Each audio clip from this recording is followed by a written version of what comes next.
Iran, America, Israel మధ్య యుద్ధం ఇప్పట్లో ఆగేటట్టయితే కనిపించట్లేదు. గల్ఫ్ దేశాల్లో శాంతి నెలకొంటుంది అనేటువంటి పరిస్థితి కనిపించట్లా. ఎందుకని అంటే ట్రంప్ ఒక ప్రకటన చేశాడు. సాధారణంగా ట్రంప్ వచ్చిన దగ్గర నుంచి ఇలాంటి అబద్ధ ప్రకటనలు చూస్తూనే ఉన్నాం. ఇండియా, పాకిస్తాన్ మధ్య జరిగినటువంటి వారని కూడా అనలేం.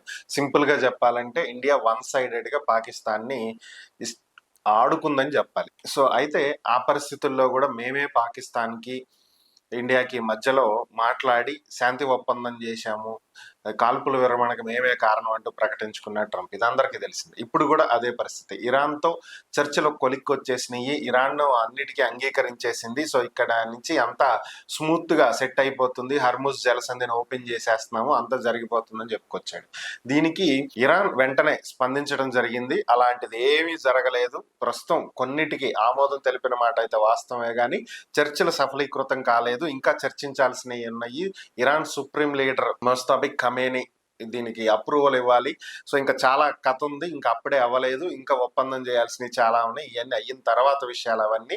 సో ఇప్పట్లో అయితే ఇవన్నీ జరిగాయి కాదని చెప్పి తేల్చి చెప్పేసింది. సో ట్రంప్ ఏమో ఏకంగా తన ట్రూత్ సోషల్లో కూడా దీని గురించి పోస్ట్ పెట్టేసుకున్నాడు. ఎవ్రీథింగ్ ఈజ్ ఫైన్ అని చెప్పేశాడు. బట్ మ్యాటర్ అయితే ఏం లేదని చెప్పి టెహ్రాన్ నుంచి అయితే గట్టిగా ఒక ప్రకటన అయితే వచ్చింది. ఇది పరిస్థితి.